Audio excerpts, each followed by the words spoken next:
হরে কৃষ্ণ। আজ 15ই ফেব্রুয়ারি ফাল্গুন মাসের প্রথম শনিবার। আজকের দিনে অনেকেই ভক্তি এবং শ্রদ্ধার সহিত ব্রত করবে, প্রভু শনিদেবের পুজো করবে, যার পুজো করার মাধ্যমে জীবনে সকল গ্রহদোষ উপশম হয় এবং সৌভাগ্য লাভ হয়। তাই আজকে যারা ব্রত করবেন কিংবা না করবেন, সকলেরই উচিত ভক্তি ভরে এই শনিবারের ব্রত কথা শ্রবণ করা। এতে অনেকাংশেই এই ব্রতের ফল লাভ করা যায়। তাই আজকের এই পর্বে আমরা সেই প্রসঙ্গে জানার চেষ্টা করব। আমাদের সকলেরই আজকের এই তথ্যগুলো জানা প্রয়োজন। সকলকে স্বাগতম জানাচ্ছি আমাদের এই ধর্মীয় তথ্যমূলক চ্যানেলে। আমরা চেষ্টা করি এরকমই সনাতন ধর্মের ধর্মীয় তথ্যগুলোকে আপনাদের সাথে উপস্থাপন করতে, শেয়ার করতে। তাই আসুন আগামী কিছুক্ষণ সময় একসঙ্গে ধৈর্য ধরে আজকের এই শনিবারের বিশেষ তথ্যগুলো জেনে নেই। আশা করছি আজকের এই তথ্যগুলো আপনাকে অবশ্যই সমৃদ্ধ করবে। ভালো লেগে থাকলে অবশ্যই একটা লাইক করে কমেন্টে আপনার ইষ্ট দেবতার নামটি অথবা জয় শ্রী শনিদেবের জয় একবার হলেও লিখে যাবার অনুরোধ জানাচ্ছি। শনিবার সাধারণ কোনো দিন নয়, প্রত্যেকটা দিন এক একটা দেবতার জন্য উৎসর্গীকৃত। বৃহস্পতিবার মা লক্ষ্মীর দিন, সোমবার প্রভু শিবের দিন, শনিবার হচ্ছে স্বয়ং প্রভু শ্রী শনিদেবের দিন। সমস্ত কর্মফল দাতা এবং সমস্ত গ্রহের মধ্যে প্রধান হচ্ছে এই শনি দেবতা, যার কৃপা হলে জীবনের সমস্ত গ্রহদোষ উপশম হয়। আমরা সাধারণত ভাবি যে শনির দৃষ্টি পড়লে বোধহয় জীবন ছারখার হয়ে যায়, তার জীবনে ভালো কিছু হয় না। শনির দশা যার জীবনে থাকে 12 বছর পর্যন্ত তার জীবনে ভালো কিছু হয় না। কিন্তু মনে রাখবে, শনি দেবতার দুই ধরনের দৃষ্টি, একটা হচ্ছে বক্র দৃষ্টি আর একটা হচ্ছে শুভ দৃষ্টি বা ভালো দৃষ্টি। যার জীবনীতে শনির বক্র দৃষ্টি থাকে তাদের জীবনে কিন্তু সহজে ভালো কিছু হয় না, একটা অশুভ লেগেই থাকে। এই ভালো কিছু করবে, একটা পিছু টানাবার পিছনের দিকে টেনে নিয়ে আসে, সহজে সে ভালো কিছু লাভ করতে পারে না। কিন্তু শনিদেবের শুভ দৃষ্টি থাকলে, যাদের জীবনে শনির ভালো দৃষ্টি থাকে, তারা অল্পতেই কর্মক্ষেত্রে উন্নতি করতে পারে। দেখবেন কিছু কিছু ব্যক্তি রয়েছে, যে কাজেই আগাক না কেন সেই কাজেই ভালো কিছু করতে পারে। কেন? তার প্রতি দৈব কৃপা রয়েছে, দৈব বলে একটা বিষয় রয়েছে তার প্রতি। তো সেজন্য সেই শনিদেবের ভালো দৃষ্টি থাকলে তারা যে কোনো কর্মক্ষেত্রে সহজেই কিন্তু উন্নতি করতে পারে, জীবনের সমস্ত বিপদ থেকে তারা রক্ষা পায়। তাই যদি জীবনীতে বেশি বেশি বিপদ আপদ হয়, যদি মনে করেন শনির দশা রয়েছে, তবে সেক্ষেত্রে বলবো আপনারা শনিবারে ব্রত করে ভগবানের পুজো করুন, শনিদেবের পুজো করুন। কিন্তু অনেকে প্রশ্ন করে শনি পুজো কি বাড়িতে করা যাবে কিনা। মনে রাখবে, ঘরের ভিতরে বা বাড়ির ভিতরে শনি পুজো করা উচিত নয়, বাড়ির বাহিরে শনি পুজো করা উচিত। ভালো হয় যদি শনি পুজো কেউ মানুষই থাকে, তবে সেক্ষেত্রে আপনারা মন্দিরে গিয়ে শনি পুজো করতে পারেন। কিন্তু আরেকটা বিষয় হচ্ছে মানসী করাও উচিত নয়। কেননা যদি কেউ মানসী করে যে ভগবান আমার সন্তানকে তুমি ভালো করে দাও, আমি বিষ্ণু পুজো দিব, তো হয় কি, তো কিছুদিন পরে সন্তান তো ভালো হয়, ওই যে বিষ্ণু পুজো অথবা কালী পুজো মানসী করেছে তখন দেওয়া হয় না। এরপরে পিতামাতা মারা যায় আর ওই সন্তানের পুজো দেওয়া হচ্ছে না, মানসী পূরণ করা হচ্ছে না। তারপরে একটা অশুভ কিন্তু আবার সেই সন্তানের উপরে থাকে, একটা নেগেটিভ শক্তি তাকে সব সময় তার জীবনে দুঃখ ভোগ করায়। তাই মানসী করা কখনো উচিত নয়। যদি করা হয় মানসী, তবে তা শীঘ্রই দিয়ে দেওয়া উচিত। যদি কেউ শনি পুজোর মানসী করেন অথবা শনি পুজো করতে ইচ্ছা করেন, সেক্ষেত্রে বাড়ির ভিতরে শনি পুজো করা উচিত নয়। বাড়ির বাহিরে আপনারা শনি মন্দিরে শনি পুজো দিতে পারেন। এমনকি শনির প্রসাদ গ্রহণ করে তারপরে হাত পা ধৌত করে যেন শনির প্রসাদ ঘরে না আসে, এমনটা শাস্ত্রের নিয়ম। তো সেজন্য সেই শনিদেবের দৃষ্টি পড়লে মনে রাখবে, শনিদেব হচ্ছে অদ্ভুত দেবতা, যাকে বলা হয় কর্মফল দাতা। অদ্ভুত প্রতাপশালী সেই সূর্যদেব, যার দুটি পুত্র। প্রত্যেকটা ব্যক্তির সকালবেলা ঘুম থেকে শয্যা ত্যাগ করে উচিত পূর্ব দিগন্তে তাকিয়ে সূর্য দেবতাকে একটা প্রণাম করা। ওম জবাকুসুম শঙ্কাশম কাশ্যপিয়ম মহাদুত্তিম দন্তারিম সর্ব পাপগ্ন প্রণতহস্মি দেবাকর। এই মন্ত্রে সকলেরই উচিত সূর্য দেবতাকে প্রণাম করা। প্রতাপশালী সূর্যদেব, তাকে প্রণাম করা উচিত। এবং তার দুটি পুত্র, এক হচ্ছে যমরাজ, মৃত্যুর দেবতা যম, কি অসুর কি দেবতা, কি সাধু কি পুরুষ, সবাইকে কিন্তু একদিন সেই মৃত্যুদেবের চরণে মস্তককে নত করতে হবে। তাই সেই যমরাজ তিনি কিন্তু সূর্যের তনয়, সূর্যপুত্র। পাশাপাশি হচ্ছে শনিদেব, একজন হচ্ছে কর্মফলদাতা, আর একজন হচ্ছে স্বয়ং মৃত্যুদেব, যিনি কাল। প্রত্যেকটা ব্যক্তিকে কিন্তু একদিন ওই কালের চরণে মস্তক নত করতে হবে। সেই দুই ভাই হচ্ছে সূর্যদেবের পুত্র।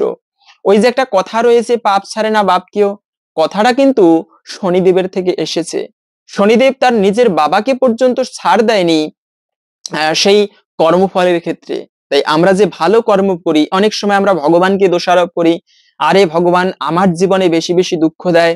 ভগবান বিভিন্ন ভাষায় কথোপকথন করি বা গালিগালাজ পর্যন্ত করি, অনেক সময় দেখা যায়। কিন্তু ভগবানকে দোষারোপ করা উচিত নয়।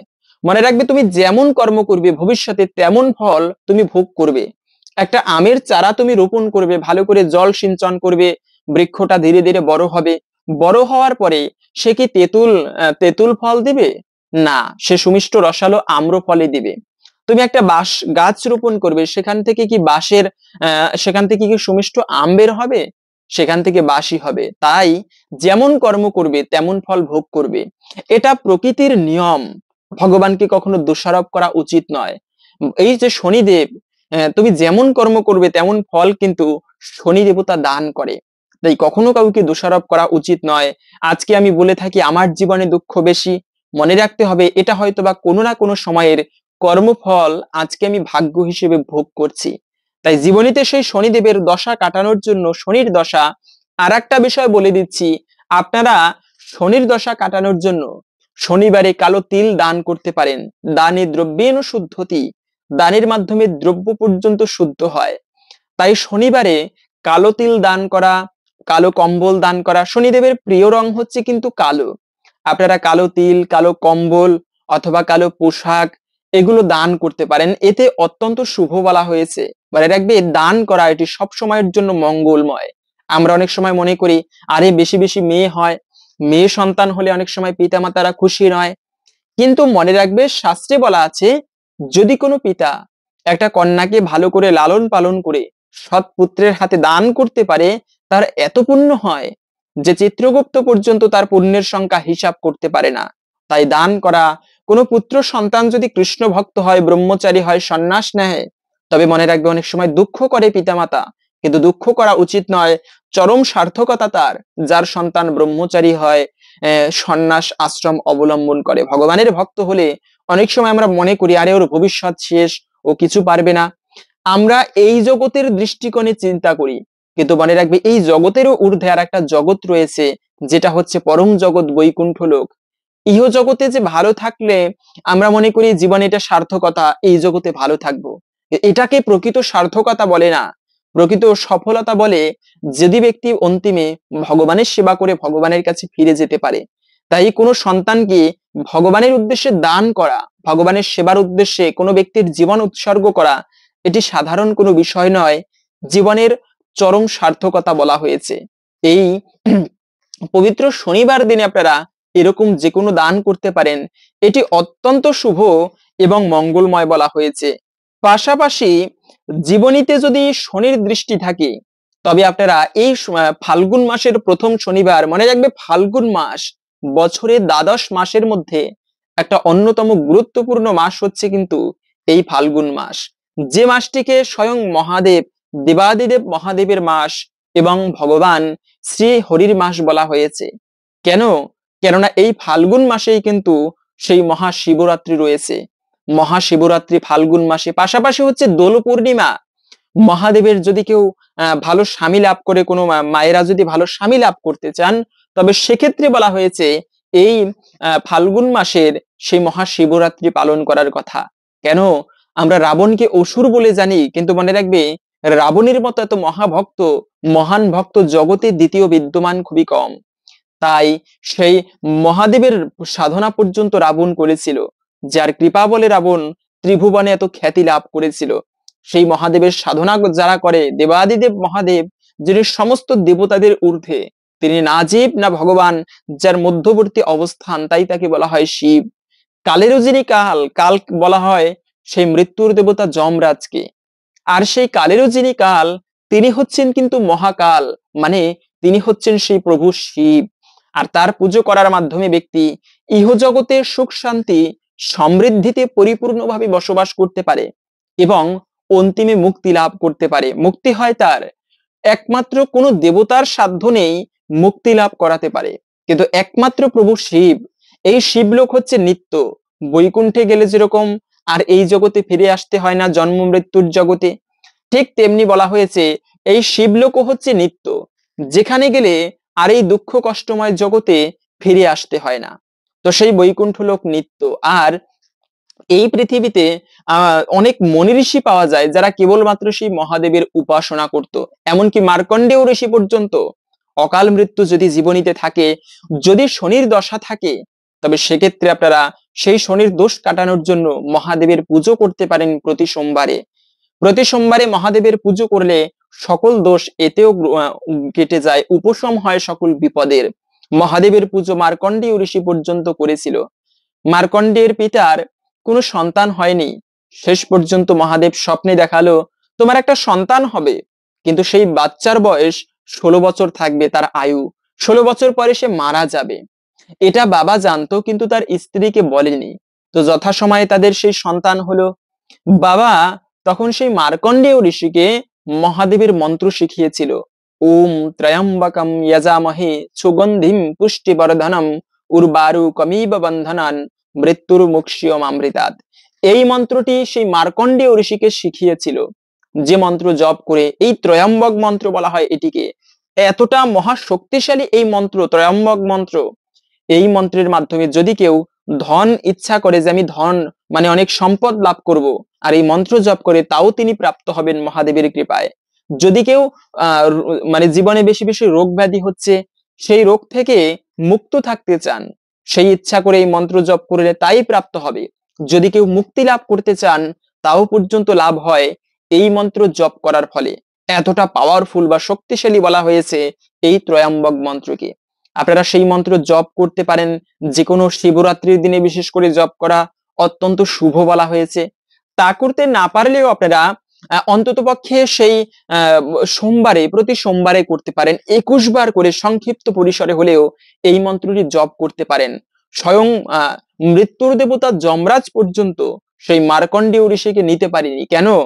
অল্প বয়সী যুবক আকুল প্রাণে সেই মন্ত্র জপ করেছিল এবং কাল পাশে বিদ্ধ করতে পারেনি। কিন্তু যমরাজ, সেই যে ব্যক্তির 16 বছর বয়সে মৃত্যু হবার কথা ছিল এই মন্ত্র জপের মাধ্যমে মহাদেবের সাধনা করার, সেই ব্যক্তি এত দীর্ঘায়ু লাভ করেছিল যে 7 কল্পকাল জীবিত ছিল।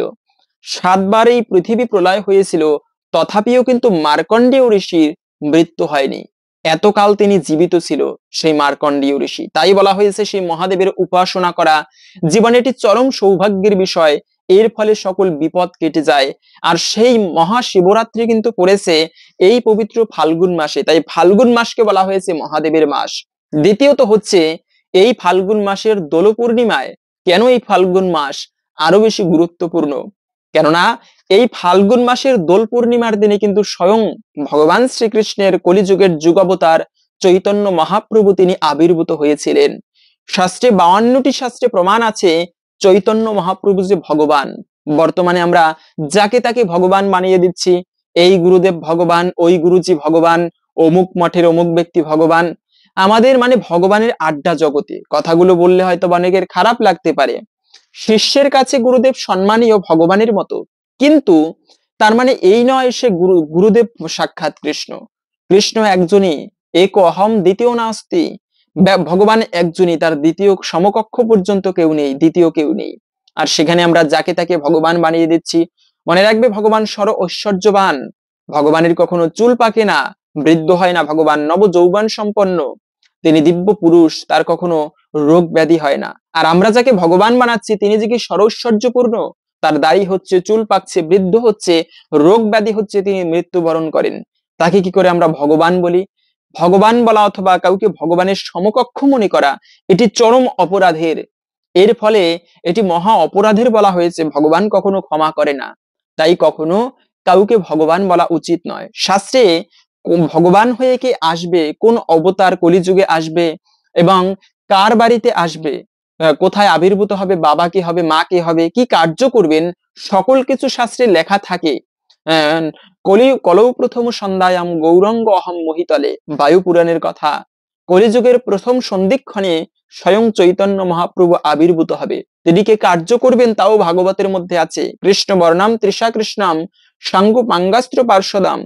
কলিযুগে সেই চৈতন্য মহাপ্রভু সাঙ্গপাঙ্গ নিয়ে কৃষ্ণ নাম করবে, সেই প্রেম ধর্মের প্রচার করবে।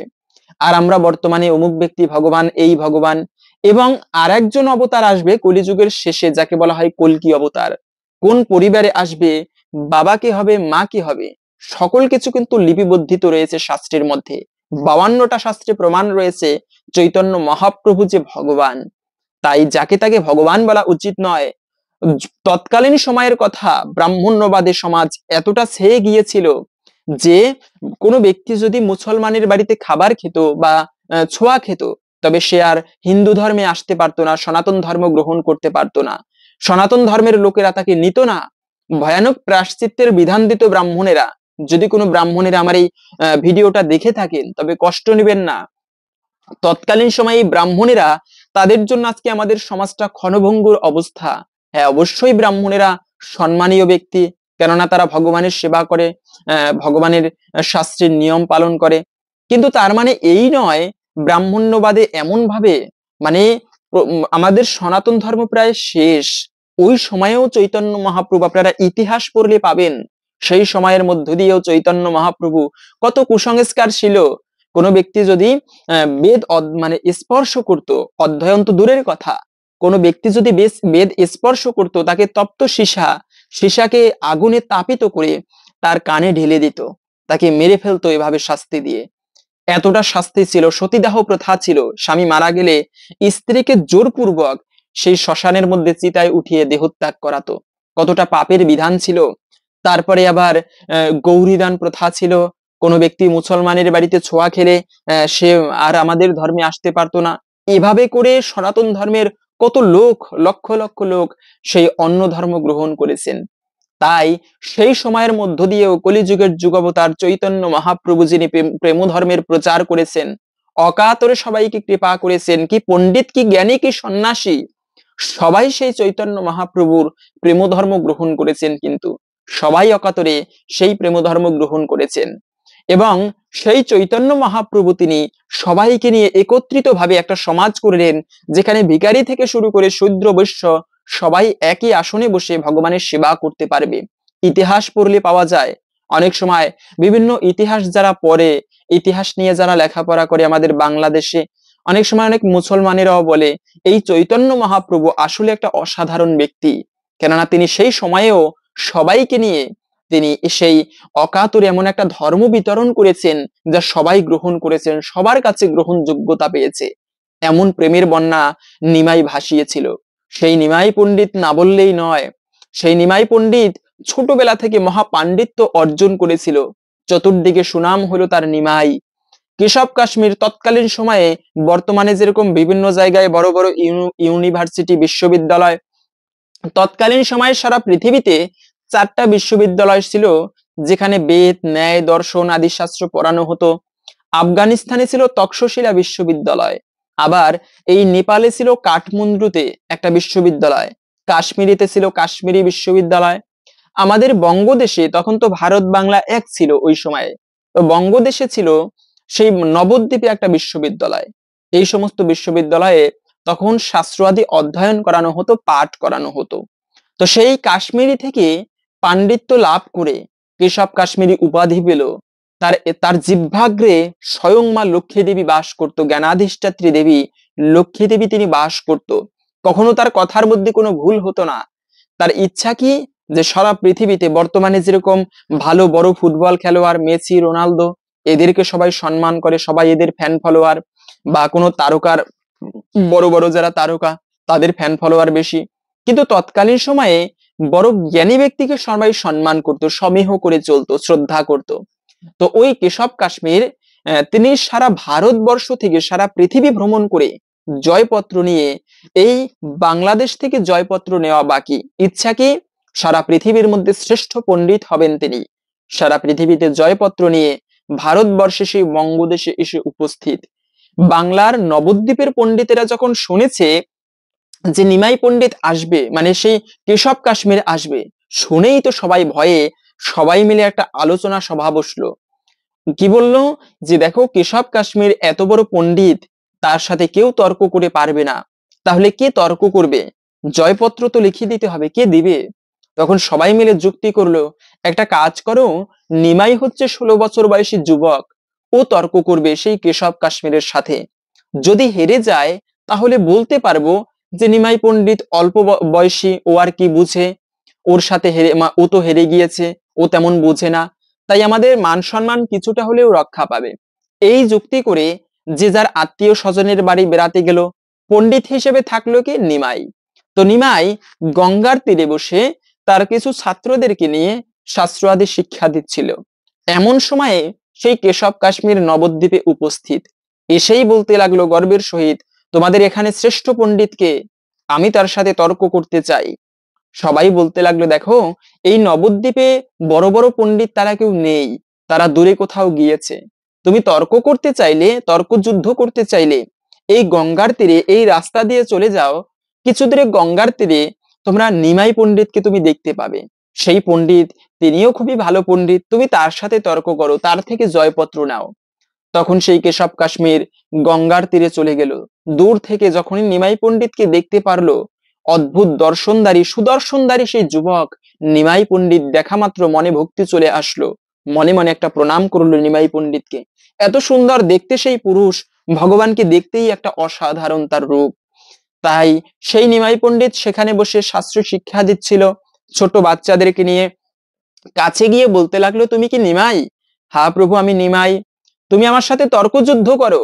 নিমাই পণ্ডিত বলল, প্রভু জ্ঞান অর্জন করেছি, বিদ্যা তো তর্ক করার জন্য নয়।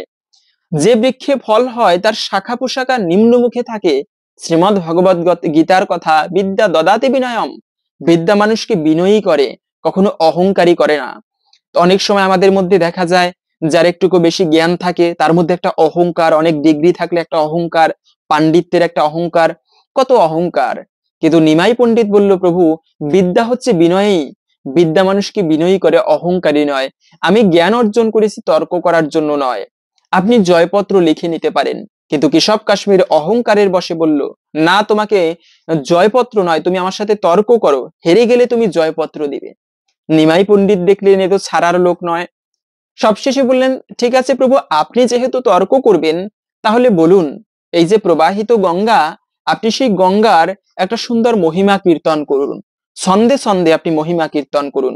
আর কেশব কাশ্মীর, আমরা যদি একটা কবিতা লিখতে যাই, কত চিন্তা করে তারপরে কত সময় নিয়ে লিখতে হয়, তা যদি সংস্কৃত ভাষায় হয়, আবার ওই সময়ে নিজের মতো করে গানের সহিত ছন্দে ছন্দে মিলিয়ে গাইতে হবে, তাহলে চিন্তা করুন কত কঠিন। পৃথিবীর শ্রেষ্ঠ ভাষা বা সব থেকে কঠিন ভাষা হচ্ছে সংস্কৃত ভাষা। সেই ভাষায় কেশব কাশ্মীর কোথাও থেকে মুখস্থ করে নয়, কেশব কাশ্মীর 100 শ্লোক ঝড়ের বেগে বলে গেল। সবশেষে সমস্ত নবদ্বীপের সব ব্যক্তিগণ সেখানে উপস্থিত। সবশেষে কেশব কাশ্মীরের জয়ধ্বনি করতে লাগলো সবাই। নিমাই পণ্ডিতকে বলল, নিমাই, এর মধ্যে কোথায় গুণ রয়েছে তুমি বলো তো। নিমাই পণ্ডিত বলল, প্রভু আপনি যে শ্লোকগুলো উচ্চারণ করেছেন খুবই ভালো ছন্দের সহিত, কিন্তু 51 নাম্বার শ্লোক একটা ভুল আছে অনেকগুলো। শুনেই তো কেশব কাশ্মীর বুঝতে পারলো সাধারণ কোনো ব্যক্তি নয়, আজকে আজকে যার সাথে তর্ক করতে এসেছি এ সাধারণ কোনো বালক নয়। আমি এতগুলো শ্লোক উচ্চারণ করেছি, কেউ আমার শ্লোকের ভুল ধরতে পারবে না। কিন্তু নিমাই পণ্ডিত সেখান থেকে 51 নাম্বার শ্লোকে ভুল ধরেছে, সাধারণ কোনো ব্যক্তি নয়। নিমাই পণ্ডিত বলল, আপনি 51 নাম্বার শ্লোকে বলেছেন যে সাধারণত আমরা জানি নদী থেকে বা সুন্দর পুকুর থেকে পদ্ম ফুলের জন্ম হয়, কিন্তু যদি বলা হয় যে পদ্ম ফুল থেকে নদীর জন্ম, কথাটা ভুল শুনতে। আসলে এটা ভুল নয়, এই ভুল কথার মধ্যে একটা গুরু তাৎপর্য নিহিত। তো এই যে পদ্ম ফুল, এটা সাধারণ কোনো পদ্ম ফুল নয়, ভগবানের চরণরূপী পদ্ম ফুল থেকে স্বয়ং গঙ্গা দেবীর জন্ম। তাই এই কথাটা আপনি খুবই সুন্দর উচ্চারণ করেছেন, একে বলা হয় অলংকার শাস্ত্র। আর কেশব কাশ্মীর বুঝতে পারলো, সবাই শুনে তো কেশব কাশ্মীরের জয়ধ্বনি করতে লাগলো, আরে এত সুন্দর একটা অলংকার কেশব কাশ্মীর ব্যবহার করেছে। কিন্তু কেশব কাশ্মীর বুঝতে পারলো এই বালক সাধারণ কোনো বালক নয়। কেন? কেননা নবদ্বীপে অলংকার শাস্ত্র পড়ানো হয় না। তা সত্ত্বেও নিমাই পণ্ডিত এত সুন্দর একটা অলংকার ধরতে পেরেছে। পরক্ষণে নিমাই বলল, প্রভু আপনি এখানে কিন্তু একটা বিশেষ ভুল করেছেন। কি? আপনি এই শ্লোকে বলেছেন ভবানী ভর্তুজা। ভব মানে শিব, ভবানী মানে শিবের পত্নী, আবার ভর্তুজা মানে শিবের পত্নী। তো এই শ্লোকটা দুইবার উচ্চারণ করা উচিত হয়নি আপনার। এই একটা কথা, শিবের পত্নী শিবের পত্নী একবার বললেই হতো। তো এটি আপনার একটা ভুল। এরকম করে অনেক ভুল ধরেছিল কেশব কাশ্মীর। সারা ভারত মানে পৃথিবীর প্রথম পণ্ডিত, দিগ্বিজয়ী পণ্ডিত, আজকে ছোট্ট একটা যুবকের কাছে হেরে গিয়ে মাথাকে নত করে চলে গেল সেখান থেকে। জয়পত্র নিমাইকে লিখে দিল। কেশব কাশ্মীর গিয়ে রাত্রিতে ধ্যান করলো মা সরস্বতীর। সরস্বতী দেবী আবির্ভূত হয়ে কেশব কাশ্মীরকে বকা দিতে লাগলো, মূর্খ, তুমি অহংকারের জ্ঞানে এতটা দাম্ভিক হয়েছো যে আজকে স্বয়ং আমার স্বামী প্রভু ভগবান শ্রী বিষ্ণুর সাথে তুমি তর্ক করতে গিয়েছো। এতটা মূর্খ হয়েছো তুমি, এতটা দাম্ভিক হয়েছো অহংকারের অজ্ঞানে। তুমি যদি ভালো চাও আগামীকালকে সেই নিমাইয়ের চরণে গিয়ে নিজেকে সমর্পণ করো। আর সেই কেশব কাশ্মীর কিন্তু নিমাইয়ের কাছে এসে আত্মসমর্পণ করেছিল, পরের দিনে নিমাইয়ের শিষ্য হয়েছিল। বলার উদ্দেশ্য হচ্ছে সেই নিমাই ভগবান কতটা করুণাময়, স্বয়ং নিমাই তার থেকে বেশি করুণাময়। চৈতন্য মহাপ্রভু আরো বেশি করুণাময়, কলিযুগের যুগ অবতার। অন্ততপক্ষে তার সেই দোল পূর্ণিমার দিনে তিনি আবির্ভূত হয়েছিলেন। ভগবান রামচন্দ্র, অভিশাপের ফল ছিল এটি, কিন্তু ভগবান রামচন্দ্রকে কইকেয়ী খুবই ভালোবাসতো। নিজের সন্তানকে যতটা ভালোবাসতো তার থেকে বেশি ভালোবাসতো রামকে। নিজে যেখানে ঘুমাতো সেখানে রামকে নিয়ে ঘুমাতো। কিন্তু ওই যে কুসঙ্গ প্রভাব, সঙ্গ প্রভাবে রামকে 14 বছরের জন্য বনবাসে দিল। তো রাম ভগবান তো বনবাসে যাচ্ছে, যাবার সময়ে কৌশল্যা কৈকেয়ীকে অভিশাপ দিয়েছিল যে কৈকেয়ী, আজকে তোমার জন্য আমার রাম 14 বছরের জন্য বনবাসে যাচ্ছে, তো আমি তোমাকে অভিশাপ দিলাম, এই রাম কলিযুগে নিমাই হয়ে যাবে আর তুমি হবে সচী মাতা। তখন তোমার নিমাই সন্ন্যাস নিয়ে চলে যাবে, তুমি বুঝতে পারবে তখন পুত্র বিয়োগের বিরহ বেদনা কতটা। আর সেই অভিশাপের ফলে কিন্তু সচী মাতা হয়েছিল সেই কৈকেয়ী। তাই সেই নিমাইয়ের সেবা করা এটি সর্বমঙ্গলময়। ভগবান কৃষ্ণ সহজে তার ভক্তদেরকে কৃপা করে না, কিন্তু চৈতন্য মহাপ্রভু অল্পতেই তার ভক্তের প্রতি প্রসন্ন হয়, কৃপা করে। আর সেই দোল পূর্ণিমা সকলে পালন করবেন, ব্রত করা উচিত সারাদিন। পাশাপাশি হচ্ছে এই শনিবারে কাউকে কখনো কষ্ট দেওয়া উচিত নয়। শনিবার দিনে যে কাজগুলো ভুলেও করা উচিত নয়, তার মধ্যে প্রথমত হচ্ছে মনে রাখবে কখনো কাউকে কষ্ট দিতে নেই।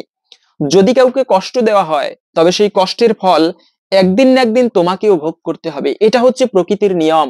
আর শনি দেবতা হচ্ছে কর্মফলদাতা। তুমি ভালো কর্ম করলে ভালো ফল পাবে, খারাপ কর্ম করলে খারাপ ফল পাবে। জীবনে এমন কোনো কার্য করা উচিত নয় যার মাধ্যমে অপর কোনো ব্যক্তি কষ্ট পায়। বিশেষ করে কখনো ভুলেও বড়দের অসম্মান করা উচিত নয়। বর্তমান এডুকেটেড যুগ, বর্তমান এই তথাকথিত শিক্ষিত সমাজে সবাই শিক্ষিত হচ্ছে তথাকথিত ভাবে, টেকনোলজির ডেভেলপমেন্ট হচ্ছে, কিন্তু মানুষের প্রতি যে একটা শ্রদ্ধা ভক্তি ভালোবাসা এটি দিন দিন কিন্তু হ্রাস পাচ্ছে বা কমে যাচ্ছে। শ্রদ্ধা ভক্তি ভালোবাসা নেই বললেই চলে, কিন্তু শ্রদ্ধা করা উচিত বড়দের, কখনো যেন অসম্মান করা না হয়। আবার অনেক সময় দেখা যায় বড়রাও ছোটদের সাথে খারাপ ব্যবহার করে।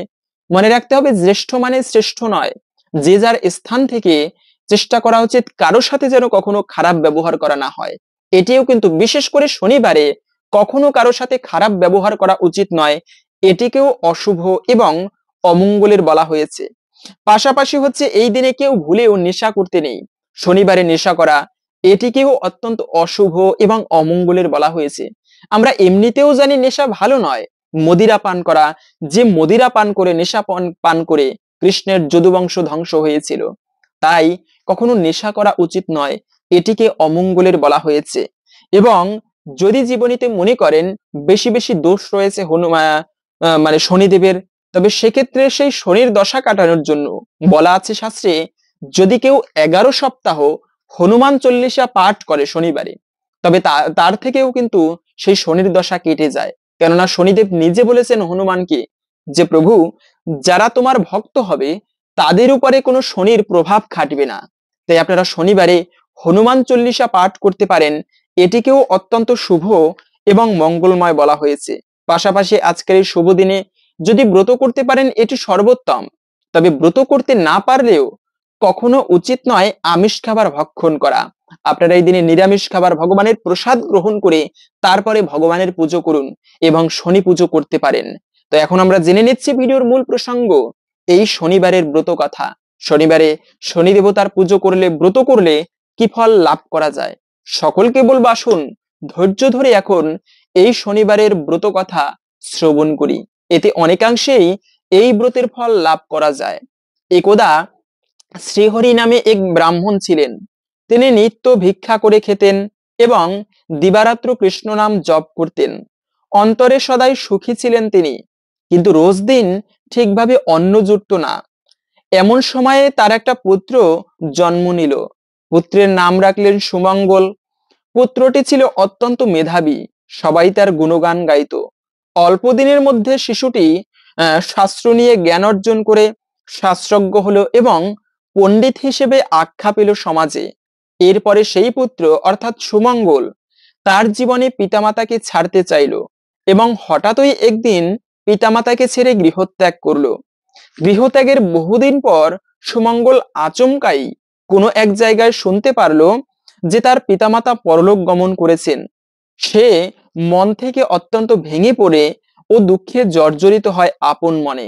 এই কথা শোনার পর সুমঙ্গল গয়া গিয়ে পিতামাতার উদ্দেশ্যে পিণ্ডদান করলেন। বাস্তবে খালি চোখে দেখা না গেলেও সবই ছিল শনি দেবতার দৃষ্টির, যার কারণে সুমঙ্গলের জীবনে দুঃখ ঘনিয়ে আসতে লাগলো। এরপরে ঘুরতে ঘুরতে সুমঙ্গল বহুদূরে একটি নগরে এক রাজসভায় এসে উপস্থিত হয়।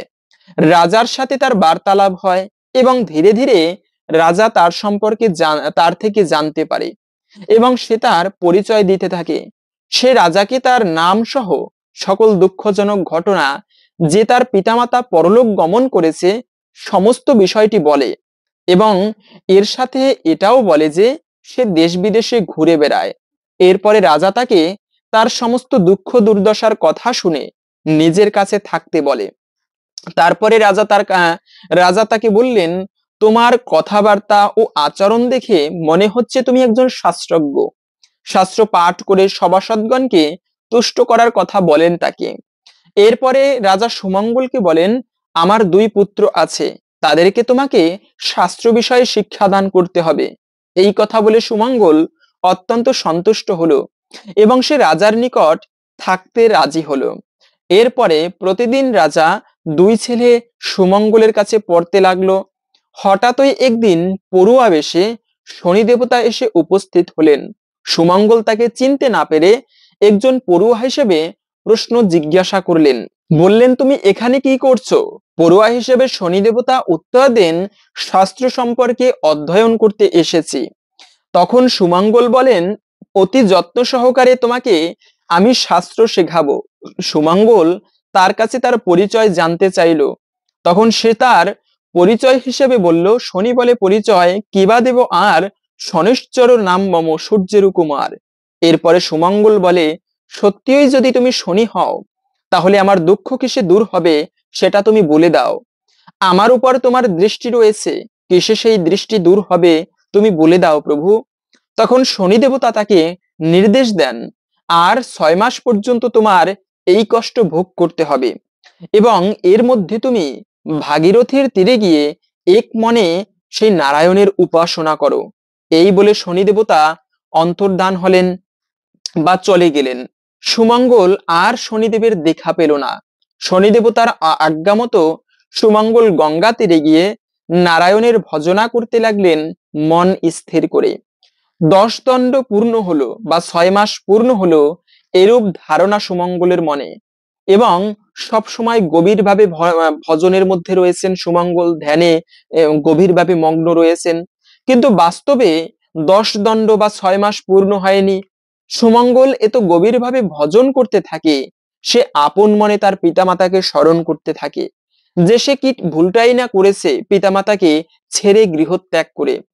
এমন সময়ে রাজার দুই পুত্র সেই নদী পারে এসে উপস্থিত হয় এবং সুমঙ্গলের ভজনের ধ্যানে বিপন্ন আনার চেষ্টা করে অজান্তেই। তা দেখে শনি দেবতা খুবই ক্রুদ্ধ হলেন এবং শনি দেবতা সুমঙ্গল কতটা পরিমাণে গভীর ধ্যানে মগ্ন সেটাও পরীক্ষা করার জন্য রাজার দুই পুত্রের মুন্ডু ধর থেকে আলাদা করে সুমঙ্গলের শরীরের উপরে সেটি ফেলে দেন। কিন্তু তা সত্ত্বেও সুমঙ্গল আপন মনে তার ভজন করতেছিলেন এবং গভীরভাবে ধ্যানে মগ্ন ছিলেন। তার বাহ্যিক কোনো চেতনা ছিল না, তিনি কিছু বুঝতে পারলেন না। এই অবস্থায় শনি দেবতা রাজাকে স্বপ্নে দর্শন দিয়ে বলেন, রাজার দুই সন্তান তারা নদী পারে খুবই বিপদে পড়েছে। এই অবস্থায় রাজা দ্রুত নদী পারে যান। তার কর্মচারীদের নিয়ে তার পুত্রদের মুন্ডু ধর থেকে আলাদা দেখে রাজা মাটিতে গড়াগড়ি খেয়ে কান্না করতে থাকেন। এই সময় রাজার লোকেরা সুমঙ্গলকে এর জন্য দায়ী করে তাকে কারাগারে বন্দী করেন। সুমঙ্গলকে কঠোর থেকে কঠোরতম শাস্তি দেওয়া হয়। কিন্তু তা সত্ত্বেও সুমঙ্গল ওই কারাগারে বন্দী থাকা অবস্থাতেও শনি দেবতাকে স্মরণ করছিলেন এবং সে তার ভক্তি ও শ্রদ্ধার মাধ্যমে শনি দেবতার ভজন করতে থাকেন। এই ঘটনার বেশ কিছুদিন পর হঠাৎ করে রাজার দুই পুত্র ফিরে আসে। রাজা অবাক হয় এবং তাদের দিকে করুণ দৃষ্টিতে তাকিয়ে থেকে বলেন, কোথায় তোমরা হারিয়ে গিয়েছিলে আমার বুকের মানিক? তারা উত্তর দিল, শয্যা পরে সিনুমোরা করিয়া শয়ন। এই কথা শুনে মহারাজ আশ্চর্য হলো এবং কিছুই বুঝতে পারল না। ঠিক এই সময় রাজার সেই ব্রাহ্মণ সুমঙ্গলের কথা মনে পড়ল যে সে কারাগারে বন্দী আছে। না বুঝতে পেরে ভুলের বশে কত কষ্টই না সুমঙ্গলকে দিয়েছে মহারাজ। মহারাজের আদেশে তার কর্মীরা তাকে দ্রুত কারাগার থেকে মুক্ত করে নিয়ে আসার আদেশ দেওয়া হলো এবং রাজার কাছে নিয়ে আসা হলো। রাজার সামনে আসার সাথে সাথেই রাজা সুমঙ্গলের কাছে ক্ষমা চাইল এবং রাজার চোখ দিয়ে অশ্রু গড়িয়ে পড়তে লাগলো। এরপরে রাজা সুমঙ্গলকে বলল, তাহলে তখনকার যে মুন্ডু দেখেছিলাম সেটি কার মস্তক ছিল? সুমঙ্গল তখন উত্তর দিলেন, আমি কিছু জানি না মহারাজ, আমি শুধু এইটুকুই জানি যে আমি শনির দৃষ্টিতে বা শনির প্রকোপে কষ্ট পাচ্ছি। এরপরে রাজা বললেন, যদি শনি দেবতার দর্শন পাই তাহলে তার পা ধরে পুজো করব। এই কথা শুনে সুমঙ্গল সেখান থেকে চলে গেলেন। এই সমস্ত শনিদেব শুনে তিনি রাজাকে দর্শন দিলেন। শনি দেবতাকে দেখে রাজা প্রণাম করলেন এবং বললেন, তোমার দর্শন যখন পেয়েছি তোমার পূজার বিধান তুমি বলে দাও প্রভু। শনি দেবতা রাজার কথা শুনে নিজেই রাজাকে পূজার বিধান বললেন। শনি বলে, পূজা বিধি শুনেছে রাজন, শুদ্ধভাবে শুদ্ধ মনে আমারও বাড়িতে করিবে আমার পূজা একান্ত মনেতে। নীলবস্ত্র কৃষ্ণ তিল তৈল যে দিবে, মোষ আর মাস কলাই সংগ্রহ করিবে। কৃষ্ণবর্ণ ঘট রাজা করিয়া স্থাপন, পঞ্চজাতি ফুল ফল করিবে অর্পণ। এই মোর পূজাবিধি কহিলাম সার, ভক্তিই প্রধান যেন কি বলিব আর। আমারও প্রসাদ খাবে করিয়া যতন, সর্বপাপ দূরে যাবে আমারও বচন। অভক্তি করিয়া প্রসাদ যে খাইবে, অল্প দিনেই সমনের ভবন এসে যাবে। আমার পূজায় যে বা করে অনাদর, চিরকাল দুঃখ পেয়ে হইবে কাতর।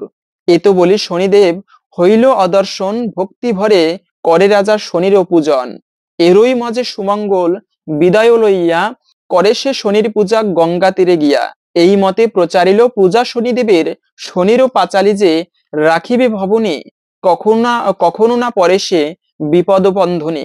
স্কন্দ পুরাণের কথা অন্যথা না হয়, যথারীতি ব্যাস বাক্য মিথ্যা কবু নয়।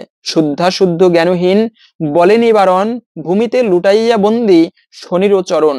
এত দূরে এসে এই গ্রন্থ সমাপন করি, শনৈশ্চর প্রীতে বলো শ্রীহরি শ্রীহরি। এই ছিল মূলত শনিদেবের পাঁচালী ও ব্রত কথা। আশা করি বুঝতে পেরেছেন এই শনিবারে শনিদেবকে ভক্তি করলে, পুজো করলে কি ফল লাভ করা যায়। সেজন্য আপনারা এই দিনে শনি পুজো করা সর্বোত্তম, তবে তার থেকেও শ্রেষ্ঠ হচ্ছে কিন্তু ভগবান বিষ্ণুর পুজো করা।